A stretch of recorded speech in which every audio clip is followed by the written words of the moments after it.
So now it's time to tell you what happened when the wizard had cast the spell. Here we go for part 2, Should Wizard Hit Mommy? Here goes the story. He paused as a rapt expression widened out from his daughter's nostrils, forcing her eyebrows up and her lower lip down in a wide, noiseless grin. An expression in which Jack was startled to recognize his wife feigning pleasure at cocktail parties. So, when he had cast that spell, when the magician had, told that spell, what was the reaction here?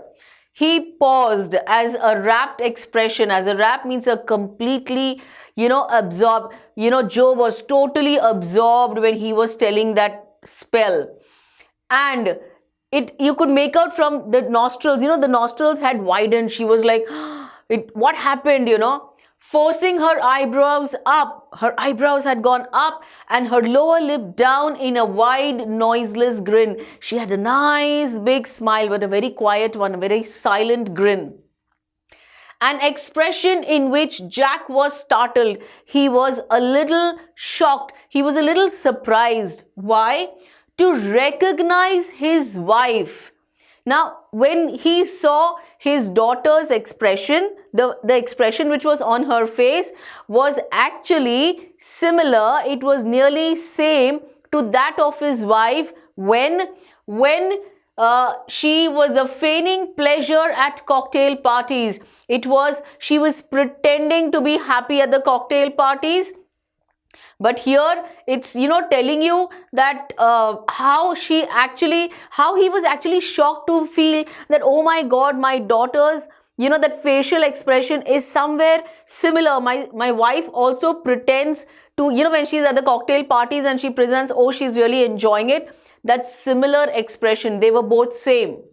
And all of a sudden, he whispered, the whole inside of Wizard's house was full of smell of roses. You remember? He wanted to smell like a rose. So, after he cast the spell, suddenly the wizard's house started smelling of roses. Roses, Roger Fish cried. Check the line. Roses, Roger Fish cried. Fish?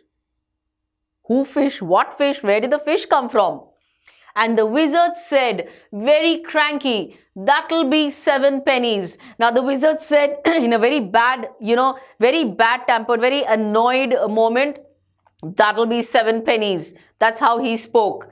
Keep this line in mind. Daddy, what? Roger Skunk. You said Roger Fish. Yes, Skunk. Now you see, she was so totally absorbed. She was listening to that story with so much concentration that the moment he said Roger Fish, unknowingly, unintentionally, she caught him. She actually corrected him. She says, it's not fish, he's a skunk.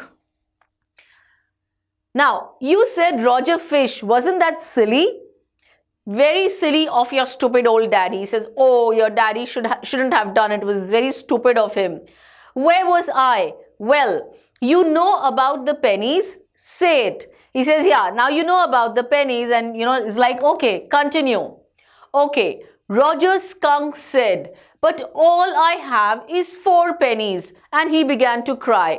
Now, it was always, you remember right in the beginning, the base of the story was always whichever character played Roger, he always had pennies lesser than what the wizard always asked for. He always demanded more. So now here the skunk has only 4 pennies, but how much has the wizard asked for? You're right, 7 pennies. Joe made the crying face again, but this time without a trace of sincerity. Now there was no sign of sincerity. She reacted, but this time it was not very sincere. This annoyed Jack. Now here Jack got angry. The way she reacted was not like before, where she was totally absorbed and very sincere in her reaction. Right now it was the opposite. Downstairs, some more furniture rumbled. Now you remember, while the father is telling his daughter the story, the mother was doing something down there. She was painting the furniture in the living room. Now, as soon as the rumble noise came, when you make a deep resonance sound, when you move the furniture, that sound comes. So yes, something actually brought to Jack's mind, Claire shouldn't move heavy things. She was 6 months pregnant. It would be their third. Now Jack realized that she is 6 months pregnant and she is moving heavy furniture, which she shouldn't. And they both were expecting their third child. So the wizard said, and he continues, "Oh, very well.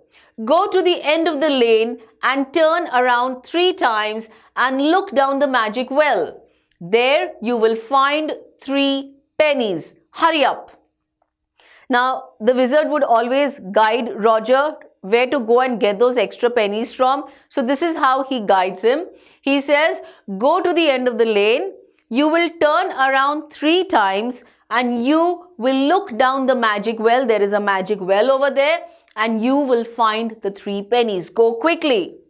So Roger Skunk went to the end of the lane, turned around 3 times, and there in the magic well were 3 pennies. He actually found them. So he took them back to the wizard and was very happy, and he ran out into the woods and all the other little animals gathered around him because he smelled so good. So now finally those animals were ready to play with him because he was no longer giving that bad smell. He was no longer stinking. And they played tag, baseball, football, basketball, lacrosse, hockey, soccer, and pick up sticks. Now they played many different games. What's pick up sticks? Now again, that curious little mind. She asked her dad. It's a game you play with sticks. Like the wizard's magic wand. You remember he tells her that the magic wand was an old stick. So this stick which they play with, these sticks, are they the same sticks like the magic wand? Kind of. And they played games and laughed all afternoon, and then it began to get dark and they all ran home to their mummies. They say, you know what, they played with, they played a lot of games. Those sticks were somewhat similar. They played all afternoon and now it started getting dark. Obviously, it was sunset time. And so they all run home to their mummies. Jo was starting to fuss with her hands and look out of the window. Now here, she was not really, she was showing unnecessary concern, which actually showed that now somewhere she had started losing interest in the story. Somewhere she was distracted. So what she did was, she was starting to fuss with her hands. She was starting, she was showing unnecessary concern and look out of the window at the crack of day that showed under the shade. Now she was looking at the window. Now through the shade they could see a little sunlight coming, the crack of the day. And so her eyes went there. She thought the story was all over. Now somewhere because she was losing the interest, she thought, okay, the story is done and it's over. Jack didn't like women when they took anything for granted. Now here, Jack, he's coming up with his issues, with his perceptions, that he did not like when people, took him for granted, especially when women took him for granted. For granted as in lacking appreciation or gratitude. He did not get any kind of good reaction from his daughter. So somewhere he did not like it. So he didn't like women when they took anything for granted. He liked them apprehensive, hanging on his words. Now, what did he like when he would narrate the story? He would want them here, to be concerned, to be worried about something. What next? And hanging on his words means here, attached, connected to his words. They would keep listening to him attentively. Now, Jo, are you listening? Now, he saw that she has lost interest. She is getting distracted. So he asks her, are you really listening to what I am saying? And she says, yes. Because this is very interesting. Roger Skunk's mommy said, what's that awful smell? Now here what happened is, now when he returns home, after they've played all the games, now even he goes back to his mommy and his mommy says, What strange smell is this? What awful smell? I don't like. What smell is coming? What? And Roger Skunk said, "It's me, Mommy. I smell like roses." And she said, "Who made you smell like that?" And he said, "The wizard." And she said, "Well, of all the nerve, as in total, she was angry. She didn't like this at all. She was not ready to take it. You come with me and we are going right back to that very awful wizard." Now his mom, the skunk's mommy, did not like it. She did not like the fact that he should smell like roses. She says, "How is it possible? I don't take it. It's not even possible that you should smell like rose. You should have the smell we all originally have. We are supposed to have that bad smell. So you better get back to that. I don't want you to smell like the rose." She says, "Let's go back to the wizard." Jo sat up. Now she again got up, because now again it became a little exciting for her. Her hands dabbling in the air with genuine fright. Dabbling as in they were moving rapidly in the air with real fright.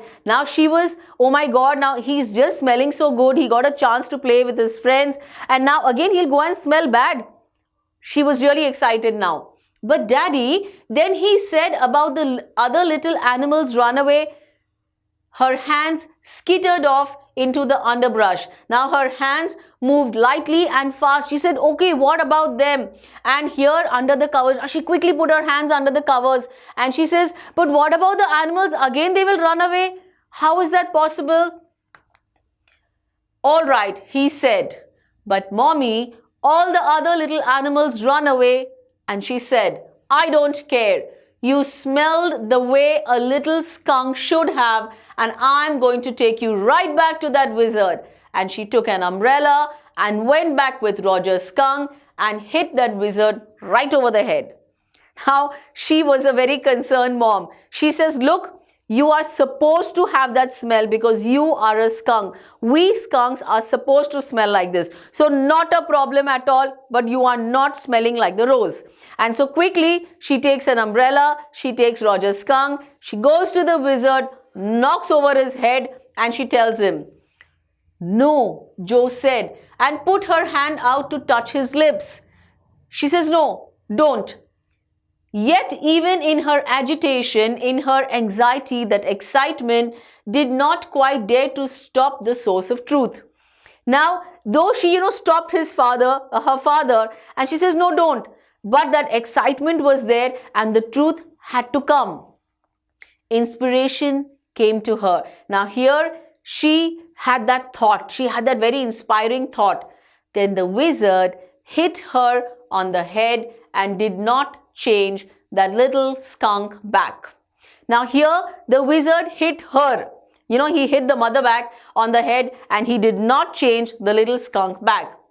"No," he said. The wizard said, "Okay." Now this was the thought actually which Jo told her father. She says, "Now this is what, the wizard must have done." And he says, "No." Father says, "No. This was her inspiring thought that, he should not go back to the bad smell." So she tells her father this. And her dad says, Jack said, "No." The wizard said, "Okay." When Mommy told him to turn skunk back to the bad smell, the wizard was okay with it. And Roger Skunk did not smell of roses anymore. He smelled very bad again. Now here, the wizard played the magic again. He cast the spell again, and again the skunk came back to the original smell. But the other little and she was like, "Joanne, it's Daddy's story." Now she was again going to say something, and she just remembered that he did not like it. So again he stopped her and he said, "Look, it's my story. Let me narrate it. Let me speak it. Shall Daddy not tell you any more stories?" Her broad face looked at him through sifted light, astounded. Now he tells her, he says, "Okay, if you are going to tell the story, so you don't want me to tell you any more stories?" And what was her reaction? Her broad face looked at him through sifted light, astounded. A very, greatly surprised look she gave her dad, because she was so used to, she was so immune to those stories that she's like, how is it possible he not telling me stories? This is what happened then. They continue. Roger Skunk and his mommy went home and they heard woo, woo, and it was the shoo-shoo train bringing back Daddy Skunk home from Boston. Now, while they were coming back, both of them, they heard the whistle of the train and they realized that, okay, Dad is in the train coming back from Boston. And they had lima beans. Now here they are describing to you what was their supper like. So here lima beans is an edible flat whitish bean. Of course their food is way different from ours. So here it is. Celery. Celery is a plant of the parsley family with closely packed succulent leaf stalks. Something very similar to our coriander leaves. Yes, that's celery. Liver, mashed potatoes and pie oh my for dessert. Now this was the meal that they had. And when Roger Skunk was in bed, Mommy Skunk came up and hugged him and said he smelled like her little baby skunk again. And she loved him very much. And that's the end of the story. Now, how he put the story to an end? He says they ate their food. Now Roger Skunk went to his bed and his mother went to him and said, "Oh, my little baby, I love you just the way you are. I'm glad you are back to your old smell because that is how you are supposed to smell. And I love you just the same." She gives him a nice tight hug, and here Jack ends the story. But Daddy, now comes the curious mind. Now come the questions. But Daddy, and he's like, what? Then did the other little animals run away? No. He says no, they did not run away because eventually by the end of it, they got used to the way he was and did not mind it at all. Now what happened was his friends also got used to that smell. Finally, gradually, eventually, they got used to it and then they started playing. They did not mind the smell and they all started playing together. What's even, Shiladi? In a little while. He says, what does that mean? She asks, she did not understand that word. That was a stupid mommy. It was not, he said, with rare emphasis, and believed from her expression that she realized he was defending his own mother to her or something as odd. Now here he is sort of connecting the story. Remember that he was giving a message through that story. Now somewhere he's connecting the story to the reality. So what happens was she says, Joanne says, now that was a stupid mommy. Why would she do that? She, brought her son back to problem. And Jack says, no, it was not stupid of her to do this. He said with rare emphasis, with actual special importance. And he believed, he understood from her expression, from Joanne's expression, that she realized, that she got to know that he was defending his own mother to her or something as odd. He said now he was sort of talking about a mother. So he was defending her actually. He was in favor of the mother. He was not in favor of the skunk. Now, I want you to put your big heavy head in the pillow now that the story was over. He says, now please put your head on the pillow and go to sleep and have a good long nap. He adjusted the shade, he closed the curtains in such a manner so that not even a crack of day showed, not even one ray of sunlight entered the room, and he tiptoed, he went on his toes, he walked very quietly to the door in the pretense that she was already asleep. Now in the pretense as in an act, thinking that okay, now she's going to go back to sleep. So he starts tiptoeing towards the door thinking that okay, now she's sleeping, now let me go. But when he turned, She was crouching.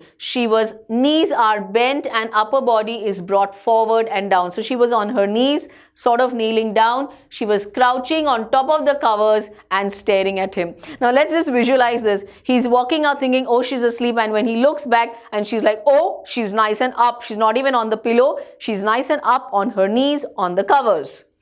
Hey, get under the covers and fall fast asleep. Bobby's asleep. He says, okay, now enough. Go back to sleep. Put the cover over yourself and just go back to bed. Bobby's asleep. Who was Bobby? Bobby was her younger brother. He had already gone to sleep. So it's time for you to sleep as well. She stood up and bounced gingerly on the springs. Springs means on the mattress. Gingerly means very carefully, cautiously, so that she doesn't step over her, younger brother. Daddy, what? Now again another question. Tomorrow I want you to tell me the story that wizard took that magic wand and hit that mommy. Her plump arms chopped forcefully right over the head. Now she tells him, okay, now tomorrow the story that you tell me, continue with the same story, and what you're going to tell me is that the wizard took that magic wand and he hit that mommy. Who mommy? Roger Skunk's, the mother skunk. Her plump arms chopped. Here they strike with a short, heavy blow. He literally hit her arms right over the head. No, that's not the story, Jack said. The point is that the little skunk loved his mommy more than he loved all the little animals, and she knew what was right. Now here came the message to Joanne. What was it? He says, you know what? Irrespective whether the skunk's friends actually loved him or not, whether they played with him or not because of the bad smell, but he loved his mother. He was happy. Whatever his mom said, he obeyed. Why? Because he loved his mommy more than any other animals, more than his friends. So that's how it was. And she knew what was right. Obviously, as a mother, she knew what was right for the baby. So she did just that, and Roger Skunk was happy about it. No, tomorrow you say he hit that mommy. Now she is insisting. She is literally getting a little, stubborn about it. Do it. She kicked her legs up and sat down on the bed with a great heave, with a great, moving with great effort. She did that and complained of springs as she had done hundreds of times before, except that this time she did not laugh. Now here things, there was a sort of a climax. Things became a little different. Generally she would say that, she would laugh it out, but this time she was different. Her reaction was different. She insisted. She told her dad, no, you better tell me the story tomorrow where the wizard actually hits the mommy. She put up, what was the reaction? She kicked her legs up and she sat down on the bed with great heave, with big effort. She sat down and complained of springs as she had done hundreds of times before. She had done that n number of times before, but this time she was serious. She did not laugh. Say it, Daddy. Now she's insisting. Well, we'll see. Now at least have a rest. He says, okay, fine. We'll look at it. Now you rest. Stay on the bed. You're a good girl. The father is trying to be very good to the daughter. He closed the door and went downstairs. He left her there and now he went away downstairs. Claire had spread the newspapers. Now what was the situation down? You remember she was painting. So she had spread the newspapers and opened the paint can, and wearing an old shirt of his on top of her maternity smock, was stroking the chair rail with a dipped brush. Now this was the scene Jack comes across when he goes down into the living room. She had spread the papers down there. She had opened the paint can. She was wearing his old shirt, because of the smock. It was a loose garment. Now, obviously, she was 6 months pregnant, so she needed something loose to wear. And she was stroking the chair rail, the rail of the chair, with a dipped brush. Above him, footsteps vibrated, and he called, Joanne, shall I come up there and spank you? The footsteps hesitated. Now, as he came down, as he was just looking at his wife do all this, suddenly he heard some footsteps from top. They were vibrating. And obviously, he understood it was Joanne and nobody else. So he got a little angry, he got irritated, and he says, should I come up there and spank you? Should I, really hit you sort of thing? Should I slap you or strike with one's open arm? The footsteps immediately hesitated. They stopped immediately. That was a long story, Claire said. Now she said, that was a really long story. You took so long to come down. The poor kid, he answered, and with utter weariness watched his wife labor. Now he says, the poor kid with utter weariness. Utter means absolute tiredness. He was so tired, giving that story. It was really coming out of the box. He was thinking out of the box to actually put his daughter to sleep. He says it was actually very tiring and he watched his wife labor, watched his wife work really hard. The woodwork, a cage of moldings and rails and baseboards all around them. Now all the furniture, all the moldings, here it is a decorative strip of wood. All of them were all around, was half old, tan and half new ivory, and he felt caught in an ugly middle position, and though he as well felt his wife's presence in the cage with him, he did not want to speak with her, work with her, touch her, anything. Now at that point of time, somehow he was feeling very different. He was really tired out of the thing. He saw everything spread around him, all the furniture. He felt it was literally a cage over there. Everything was around them and they were right there in the middle. So what were the piece of furniture there? There were moldings and rails and baseboards all around them. So he felt like they are in a cage. And this furniture was half tan as in here a yellowish brown color, and the remaining was ivory. Ivory is white. It is a creamy white color. And he felt in an ugly middle position. He felt like he was in the cage. And though he as well felt his wife's presence. Now, though he felt that, his wife is also there with him in the cage, he did not want to speak with her. He did not want to work with her, neither did he want to touch her. He did not feel like doing anything at all. Well, this brings us to the end of sort of a fairy tale. Now here he concludes by saying that he just did not want to do anything at all. Why? Let's go further and get to know what did we get out of this.